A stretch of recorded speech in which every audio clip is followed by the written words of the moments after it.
Hockey is robbed by Johnson.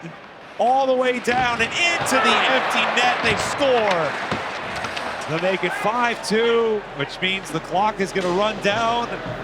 And in week number 1, led by Cam Johnson and head coach John LeClair, Three Ice Philadelphia will claim the full amount of points. It's week number 1 of Three Ice in 2026. Welcome to a very special edition, the Larry and Big Man Show. I'm Larry Richert from the KDK Radio Morning News, and that's two-time Stanley Cup champion, Sportsnet hockey analyst Jay Caufield. Yeah, and again, thank you to Dave Rourke with Rourke Automotive, and also Tom Grealish with Henderson Brothers for being our title sponsors. Thank you so much. And one other one. Yeah, we welcome Zero Res Commercial. We'll tell you how you can take advantage of a big promo opportunity a little later. So, Jay, Three Ice, yes. 7 years in the making. This is 3-on-3 hockey at its best with Hall of Fame coaches.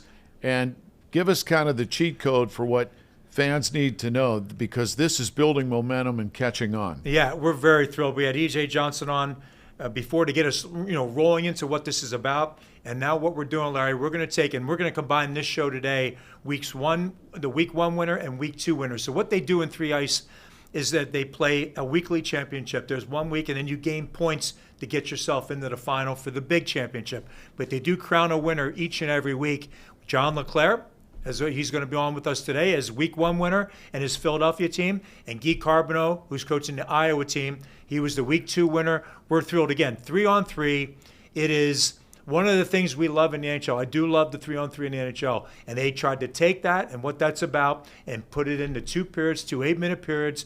That's the beginning of what this is going to be all about. I will say, it is when you're playing 3-on-3 and it's the best players in the world and it's 5 minutes, it's kind of a balls out kind of thing. They're going hard to be to take that game over, whatever it is. You're going to see these guys, the talented players, the goaltenders, coaches have so much to offer them, but 2 8-minute periods, you don't realize it until you're involved in that, what it's like. I had one training camp where we played 3-on-3 as one of our things inside of camp. And it's tough. It's a grind. You got to get used to it. It's for the skilled. It's for the finishers. You need great goaltending.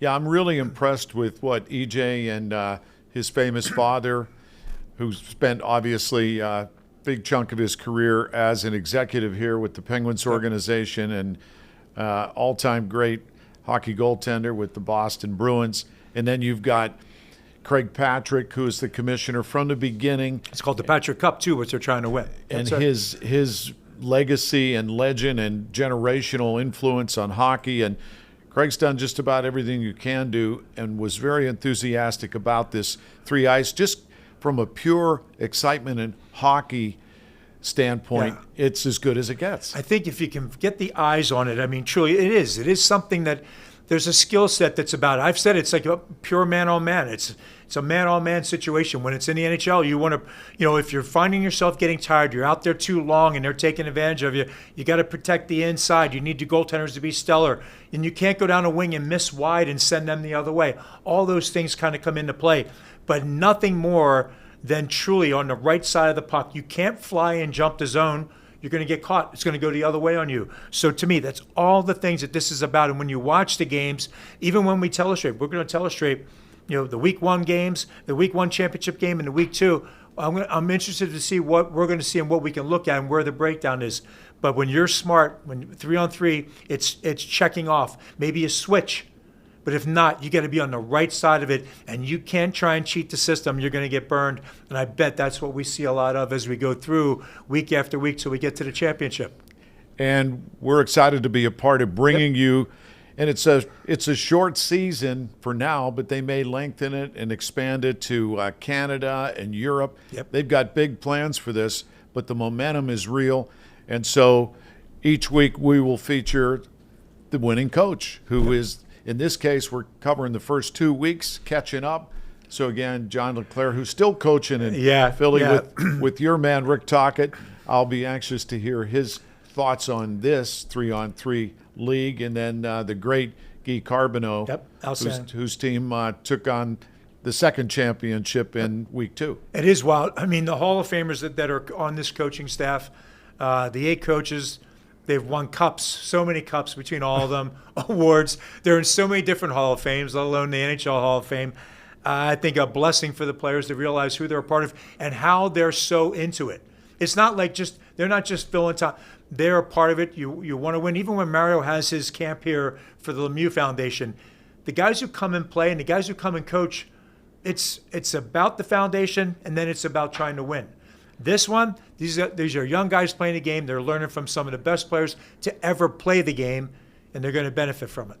Please welcome Stanley Cup champion and 3-ice head coach and grand winner of the first week, John LeClair. John, great to see you and great to meet you. Thanks for having me, guys. Really enjoy being on your show. That's going to be a lot of fun. You know, John, we talked when we talk about the game and look at what the players that you're working with. I understand there's 6 skaters and 1 goalie, but you as a coach, the idea that for these young players to be able to have you behind the bench, goal scorer, but not only just that, every phase of the game that you played, what a benefit and what a great, all the coaches, 8 coaches across the board, what a plus for the league and what a plus for your players. I think it's obviously a big pull for getting the guys. I think when you look at the coaching staff that each team has, there's some great Hall of Famers in there, and gives the guys a chance to learn from some older guys that have been through it. All the guys that are coming in and playing, they have aspirations of playing in the NHL. They played the game the whole life. They love hockey, and anybody that plays hockey would love to get to the ultimate goal of being in the NHL. And I think having Stanley Cup guys and having Hall of Famers like we do on our for coaches it adds a little bit for these guys to incentive to come and play in this. Yeah, John, I was just going to say real quick, that's one thing I wanted to, I'm sure your communication with your players, guys that do have that taste, that want to keep their dream going, it's got to be, I'm sure there's a big part of it for you. And what do you see to help just, little things here and there? Like, again, you're a 50-goal scorer, 3 times, 50-goal scorer, how you can add that to them, but to keep their dream alive and help it, it's got to be a big part for you too. Well, I mean, and that's part of it, being there, when you get to know, you only have 7 guys on your team, so you get to know them really well. You got to know their story. I got a player that played in Europe the last 2 years. He's done very well over there. And he's, should I come back? Maybe I could get an AHL deal, or maybe even get an NHL deal, 2-way deal kind of thing. Those guys, notice nobody wants to know when it's over. And some of these guys on the older side, 3-ice does give them an opportunity to still stay competitive, still play in a high tempo game. And earn some money along the way. So 3-ice is a nice venue that way for some guys that are kind of fading out of their career a little bit. We see a lot of the ex-NHL, ex-AHL guys that do that. And then for young guys coming up, it gives them a great opportunity. They get a chance to show their skills. Anytime you're on the ice, you get a chance to show what you got. And also just learn from some of the veterans and obviously from the coaches that we have there. Yep. And John, you have the unique perspective from the fact that you're still coaching in the National Hockey League. By the way, thanks for beating the Penguins. We owe you one. But to coach 3-on-3, how does that change the dynamics for what you're doing? It's definitely it's a different game. It's not coaching the same game, but a lot of the individual skills are still there that you want them to stress. But as far as watching the game and stuff, it's a little bit more fast tempo. I do stress my players to take a lot more chances offensively than they would if we were playing a 5-on-5 game or that. When it's 3-on-3 and you're not playing sudden death 3-on-3, I like my guys to take chances offensively.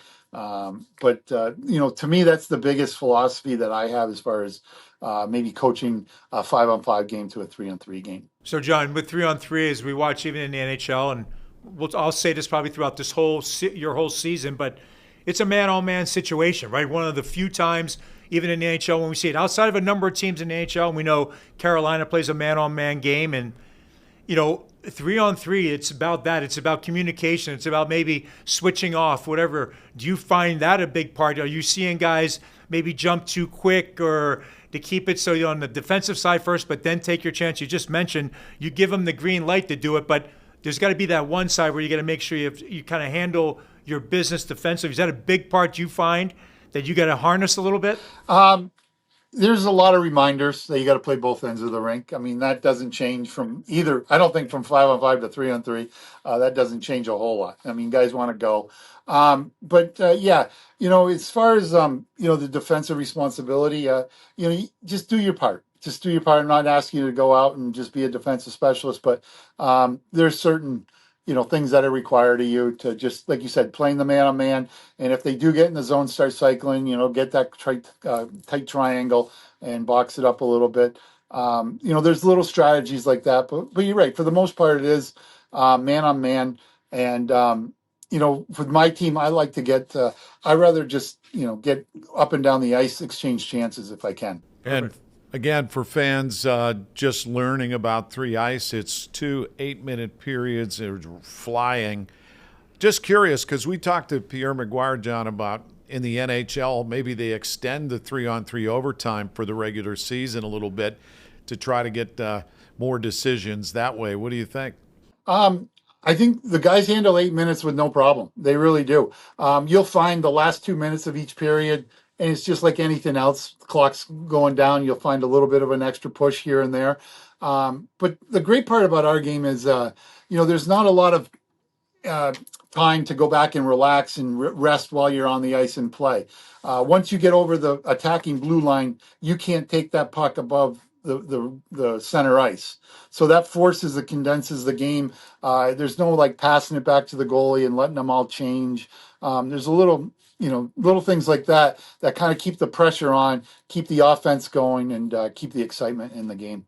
Well, that's a very good point. John, that might be something that the NHL kind of incorporates themselves. There's that one rule about not going back over the red line, right? Because that is the one part when you get a few teams in the NHL who are, maybe ragging it out of the zone and, delaying it a little bit. But that might be one thing we see that they gain from three ice. But I got to tell you, you have a great goaltender in Cam Johnson, right? So you got to feel that helps you feel comfortable if you are going to trade chances. And tell us about your run to the Week 1 championship. How'd you feel heading into the final game? But again, when you got great goaltending, certainly helps the cause, if you will. Well, I think for me, I knew I had 4 returning players from the year before, so I had a good idea of what my team was going to look like. And obviously, our goaltender Cam Johnson was he's the rock behind our team. He's been terrific last year, and he had a great first week. He's a big reason why we stay in all our games. Then bringing back the forwards like AJ and Wilkes and some of these guys that have been with me for a couple of years. They're offensive talents that when the game's on the line, they know how to bury a puck, and they've been very helpful for our team. And I like our team a lot. We got some muckers in there with like Trevor Gooch. He's an older guy, but he's hard on the puck, turns pucks over, keeps good puck possession guy. We got a pretty solid team up and down and back. And you have to be impressed with the way the fans are catching on to this. The league is growing exponentially, and I'm sure you sense that. Definitely, you can feel there's a lot more buzz, a lot more people talking about it. I have a lot of people that come up to me and ask me about three ice, much more now than they ever did. It's something that I think, it's just getting some eyeballs on it is really going to take off. But it's hard in the summer. People are doing their summer stuff and hockey's not on their mind. But, a rainy day, they check it out. I get texts all the time like, what is this? Oh, this is so fun. It's great to watch. People do love it. I just think it's a matter of getting people to know about it and to, take a peek at it. Yeah. And listen, I feel that I mentioned before about John, first American to have 350 goal seasons. And when you look at that and you look at the skill set and what you had but all the different things you had to do though to get to that point. I mean, you earn your space. You controlled areas of the rink that, you released all that went with it. But that is something to me that, a benefit to the players, a benefit for your coaching staff. But what you did in the game, and we hope to have you on again. We're going to have all the eyes, and we hope you get week to week. But to have you back on to talk about just your career alone, because it was phenomenal, John. And the Hall of Fames you're already in, and hopefully more to come in the future. But we can't thank you enough, truly, for jumping on right now and representing three ice and being the Week 1 champ, if you will. Got to start somewhere. I'll take the week one champ. We still got some work to do. It came in second last year to Murph, so hopefully we can make that next step and get the championship this year. Yeah, well, we appreciate the time, and to echo what Jay said, I just wish you'd have played in Pittsburgh a little longer, but we appreciated you being a part. There's always a Pittsburgh connection, and ours to Philly is sitting right next to me. Great people in Pittsburgh. Couldn't have been welcomed any more better than when I went to Pittsburgh. Just great people, great staff, great everything. Really enjoyed it. The great John LeClair, coach and champion of Week 1 in 3 ice. Thanks, John. Thanks for having me, guys. Appreciate John LeClair taking time for us. And now let's take a look at some of the highlights from Week 1. Jay, it's time for your famous telestration. Perfect, Larry. We're going to look at this. We talked about 3-on-3 and 3 ice, what it means, but 3-on-3 is mainly you're going to play man-on-man, and you have to switch. You might get caught somewhere in between if you drift a little bit, but we're going to get a peek. You've got Trevor Gooch right here that picks this play off in the middle of the ice, going to drive right here in this position. Right in that moment, when he pulls up and spins right there to the wall, he's going to draw the eyes of multiple players, right? So one of them being right here, and another one, he's got 2 guys. If he makes a good feed, which he's going to do, he's going to find Smerek coming late.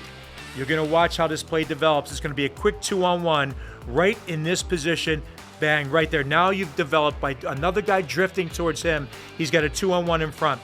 What I really like about this play, you look at Smerek, selling shot. It's going to get the goaltender. He's got to bite on this. He's got to bite on shot, and it's a great little feed right here by Smerek to Wilkins, and he's going to finish it off right here in this position to make it 2-0 Philly.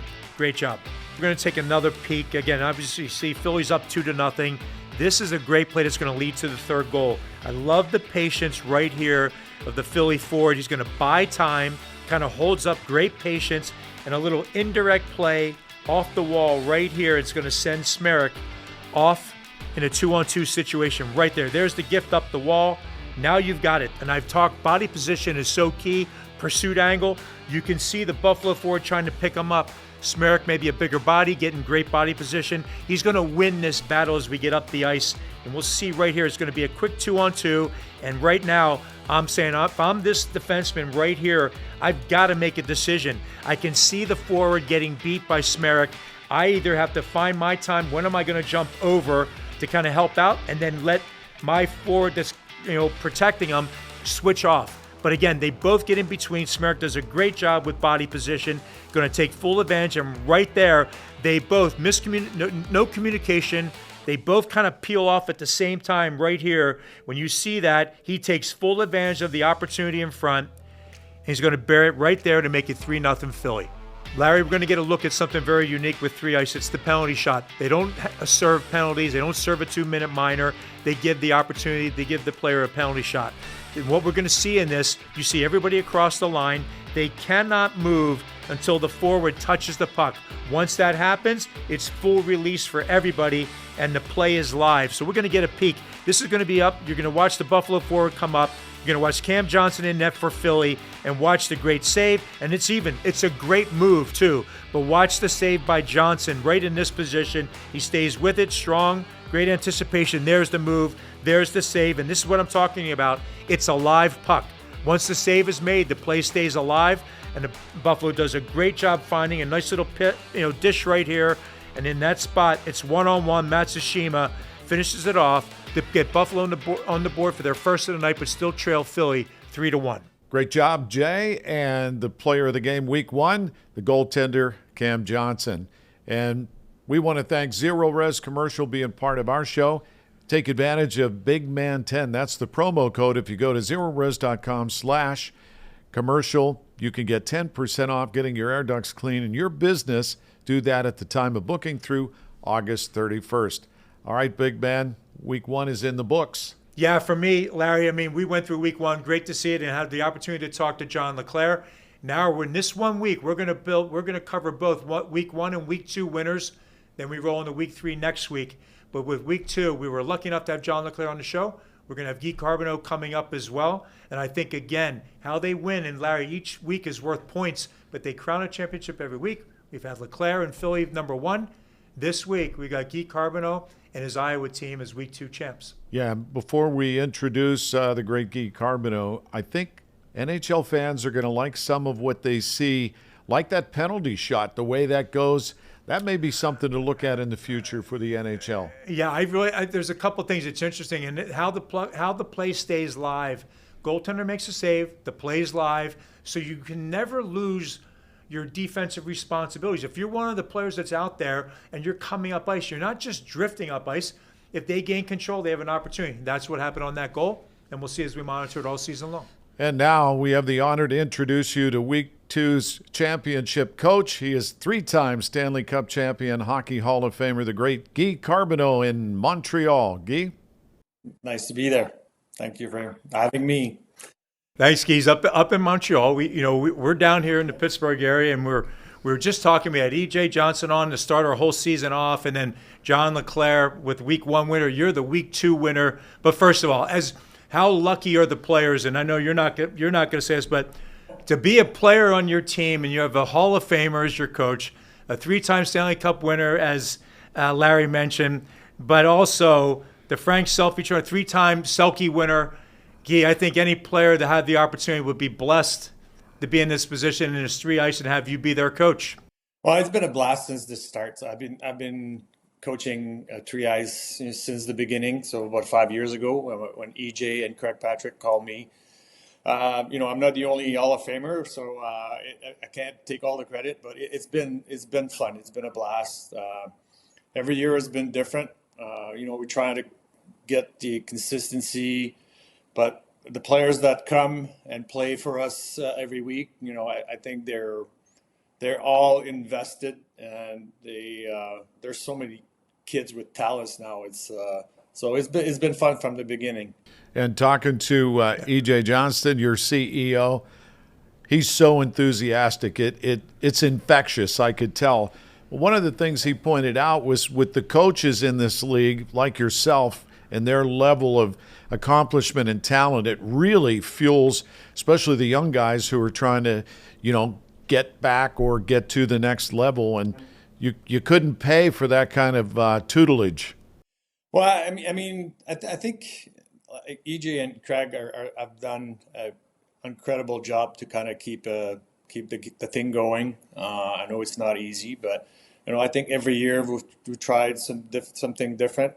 First year we had 6 teams in different cities, and then after that went to 8. And this year, it was a little bit different. But every year, the guys I think they're always, most of the guys that some of the guys have been here since the beginning, and every year they can't wait to come back. I mean, I know they play somewhere else. They play in Europe, or they play, some of them just finished playing. They had the chance to play a little bit in the NHL. So it's a little different than the NHL. It's 3-on-3 on the big ice with short periods. So I think the first year guys got stunted a little bit. I don't think they were ready for the speed and the energy that needs to be to play in those tournaments or little tournaments. But I think guys now they talk to each other. They get prepared really well, and I think everybody's ready to play every week. So it's really fun for us. Obviously I think Craig and EJ were trying to create something. We were just a little part of it, but I think the players, when they come in, makes a difference. Guy, I'm sure there's still some players that are still trying to fulfill a dream, right? They're still playing, maybe the age, and I bet that's a huge part for you to be able to. I mean, when you're talking to players, they're still trying to, hold on to something and keep going and striving for even better things. Do you find that to be a big part in your conversations with some of the players? Some of them, I can foresee in the future. Obviously everybody, that's involved wants this thing to keep going. I think they're talking about 3-on-3 ice hockey in the Olympics. So, I think in the future, you're going to see more and more younger players that are willing to kind of, use this, this league to something move. I think in the past we saw it. We saw a few goalies signed in the minors, whichever is like the American League or the East Coast League, and I can see more and more of those things happening in the future. I'm curious, as a coach, the strategy. Explain, if you will, Guy, for a fan, how that changes with the 3-on-3 matchup and the speed with which you're dealing with. Well, it's a little different. I mean, obviously, coaching in the NHL or coaching in different levels, a 5-on-5 is a little different than 3-on-3. We play 2 periods of 8 minutes. There's no face-offs. There's only face-off at the beginning of the first period and the second period. The puck hits the net, comes back on the ice. You keep going. You score a goal. Wait a couple seconds, then the goalie plays the puck, and the play just continues. So it's a little different. Like I said earlier, I think the first couple of years, guys got surprised by the speed and the energy that needs to be into this. So I think now they're coming a little bit better, more in better shapes, and so they can sustain the energy that they need. Talking about strategies, there's a little bit of there, but I think it's just mostly a lot of talent, a lot of skills. I think guys now, most of those guys know each other. I mean, we have the chance every year to kind of keep 3 or 4 guys together, and then we draft so they can, every year the teams can be even on the ice. So there's always guys that know each other, that know what they're going to do, and so they learn from that over the years. But I can't take all the credit. We can't take all the credit and say that it's all the coaching. It's more the talent. Of course it is. How about, Guy, even when you're watching the NHL 3-on-3, and we say it's probably the greatest when you have the greatest talent, and for 5 minutes they're full bore. But I'm sure the big thing, and it's one of the few times where it's pure man on man. Do you keep that same philosophy throughout your 2 8-minute periods? Well, a little bit. I think what we're trying to tell those guys or teach those guys, I think everybody can play offense. Obviously, they're in this league, and some of them have a lot of skills, and some of them had the chance to play in the NHL and the American League. So I think they know that what kind of effort. And like you said, a lot of it is one-on-one, but it's mostly. I think where we're trying to get into coaching is just when they don't have the puck. I think for me, it's always been simple. You've been talking about Selkies, but if you have the puck, you're trying to score. If you don't have the puck, you're trying to get it back as quick as possible. So I think it's just positioning, not forcing things sometimes. I think we got caught in the first year. Guys were just trying to go offense, and if you make a mistake there, you can get a 3-on-0 pretty quickly against the other way. So, not that we stop guys from bringing skills. I think that's why the league is there, and we want to promote that. But it's just little things here and there that can make a winning team, win almost every week, or having a chance to win every week. Let's go. So listen, you're the week 2 champion. That's why, we're so happy to have you on. But tell us a little about winning the second week. I know that's just part of it, but there's a champion every week. You capture week number 2. How was that? How was your team? How was your goaltending? All that went with claiming a championship. Well, I've had Jeremy Brodeur as a goalie from the start. Every year that I think he's been great for me. We haven't had a chance to win in the past, but we were always close. He was never really the guys at fault. I think we're just trying to put a little bit more talent.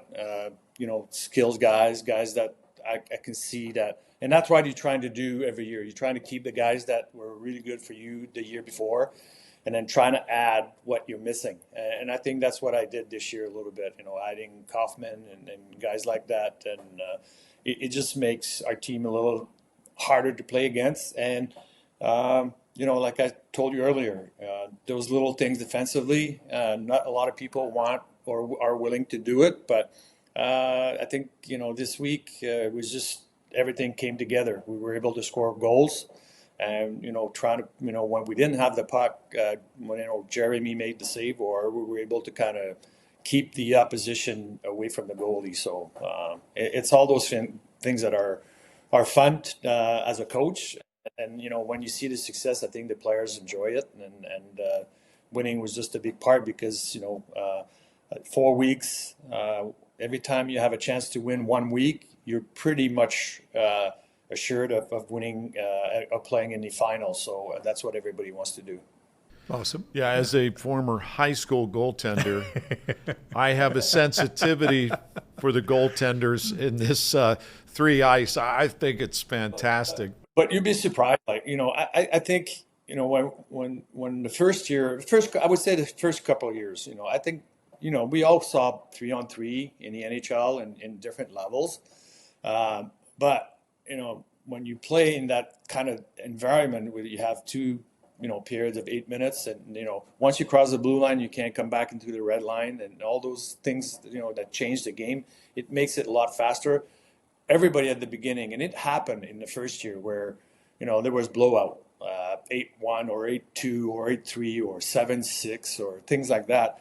But since then, it's been amazing. The goalies are a lot better than we expected, and Yeah. players can see that, and that makes it fun. I got an idea. Yeah.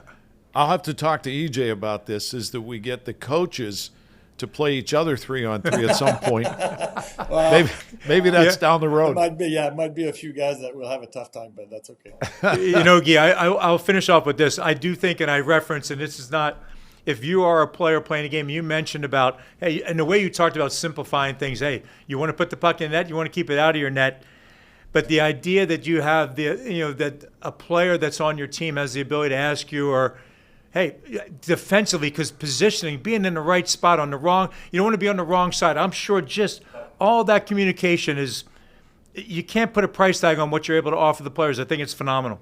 I mean, I've said this every time that we have a chance after the season, when we get to the finals, we have a chance to talk to the players a little bit, and it's always been the same speech from me. I was always impressed with the amount of ability that those guys have, and the will to kind of work every week to be part of something. A lot of them sacrifice a lot. It's not easy. It's fun.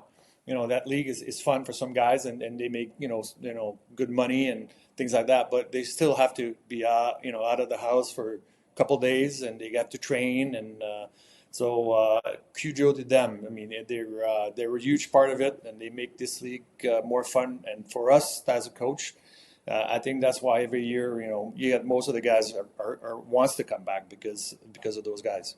Well, awesome. quite an honor to get to meet you and talk to you. And Week 2 champion, 3 ice, 3-time Stanley Cup champion and Hockey Hall of Famer, Coach Guy Carbonneau. Thanks, Coach, and good luck the rest of the way. Thank you. We'll see you in the final. And Jay, what an honor to talk to Guy Carbonneau. What a tremendous player. And I love that he's – and all the guys we talked to are so enthusiastic about this. So let's break down Week 2, and with telestration to Mr. Jay Caufield. Big man.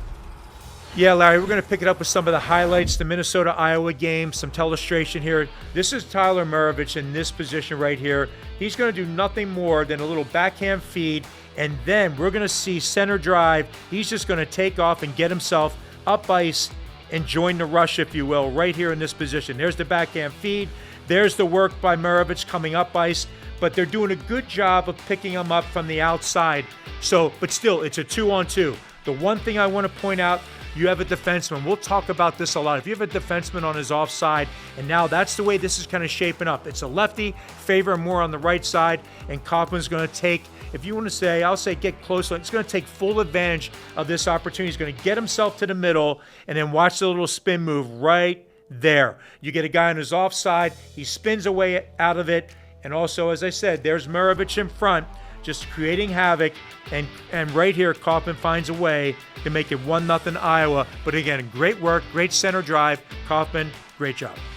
We're now going to get a look at Iowa's second goal. This is going to be Maravich right here coming into play to keep it alive. Two things on this. Once he bumps it over to the wing, watch what takes place. Right at that spot, he wants it. He's tapping his stick in this position. But the one thing you also want to look at is the Minnesota player flying the zone. There's a couple opportunities. He can bump it in this position. The forward can bump it back to Maravich. You have a 2-on-1 down low, but he goes cross ice, which we'll get a peek at, and still 2-on-1, but they kind of recover in that spot. Look at Maravich again, wanting the puck, getting to the net, and now you have your opportunity. This is a great feed from the wall, right in the middle, in a backhand, spinning backhander by Maravich, 2-0, but it all started when you fly the zone and you get caught. That was the beginning of it. Maravich finished it off. Great job. Yeah, Larry, we're going to get a look at Iowa fight, or rather Minnesota fighting back. It's 2-0 Iowa. Minnesota's trying to make a push. We see last minute of the first period. This is going to be Crone in this position up high. Great feed. Now you're going to watch the angle of Pursuiter trying to cut him off. Let's get a closer look at this. This is a great move by Crone, right? You're being forced in this position. I believe it's going to be Pelton Bice forcing Crone. Watch the great move right here by Crone. Right there. He steps to the inside. And now when you see that take place, this is one thing we talked about. All eyes, for some reason, always seem to want to go. They drift to the puck carrier, and everybody is forgetting the wide forward right in this position, Braden Watts. Again, Cone gets to the inside. He's going to find Watts on the wing, and then he continues to go right there. He continues to drive the net right in this position, and Watts is going to find him right just off the far post, but maybe off the skate in the back of the net. But again, now game on. Minnesota gets on the board 2-1. All right, Larry, another push here by Iowa. You can see the first look is going to be by Jobst, and then it's going to be followed up by Maravich, and it's going to continue on. Let's get a peek at just the action right away. There's the opportunity by Jobst. There's a spin by Maravich, and now again, one more time, look at all the bodies coming back. Look, it's late in the game. Long shifts, so whatever, 2 8-minute periods, 3-on-3 gets tough. You can see they're forgetting about all the high ice that we've talked about, and coming late is going to be Kaufman. He's out of the picture right now, but watch this feed again right here in this position. Great backhand feed. There he is. One more time. Look at this. It's 1-on-1 against the goaltender. Kaufman, an outstanding game, and he is going to bury this right here, top shelf. Again, 4-1 Iowa, the hat trick for Kaufman. Yeah, Larry, we're going to pick up this one more we got to take a look at. It is 5-1 Iowa right now, but this one play by Maravich kind of puts everything on display. The quickness, the skating ability, takes advantage of a lot of room that they're going to give him. This is Maravich right here. Watch when he spins to the wall. Then all of a sudden, you're going to see all this room open up right there. He's got too much room to work with. If you're Minnesota, you're giving him a little bit too much room. But watch what Maravich does here. He's going to delay, almost like he's waiting for this guy to funnel up and this the attack. He's going to split between them. Let's take a peek right here. Maybe we'll make it a little tighter as we can see right here. Look at Maravich. Once he sees it, both Minnesota players come up. There's a little delay. Then he jumps. That's speed, that's quickness, and great finish by Ty Maravich. 6-1 Iowa. They are Week 2 champs. Just a great job, a great finish, great game. Good job, big man, telestrating the hat trick for Week 2 player of the game for Iowa. That's Tim Kaufman. We're very excited about 3 Ice, and we'll continue to bring you the results each and every week through the overall championship. I want to thank One Team Media and Brian Hess, and want to thank our producing efforts here. They have a great team. Yeah, I can't thank them enough. They're really going over the top for us to be covering 3 Ice the way they are. But I got to thank, like you said, our team here, and also Dave Rourke Automotive Group. Again, lifetime state inspections, lifetime oil change, lifetime engine warranty with the Rourke Advantage. Thank you very much, Dave. And also Tom Grillish with Henderson Brothers. Can't thank both of those guys enough for being part of our team. Henderson Brothers, expect the unexpected. You can go to hendersonbrothers.com. Thank you, Tom Grealish. And thanks to Zero Res Commercial. Take advantage of the opportunity, zerores.com/commercial. Use the Big Man 10 promo code and save 10% off your air duct cleaning. And thank you. Do that before August 31st. That's this edition of the Larry and Big Man Show. Follow us on social media. We'll catch you next time, and that's a wrap.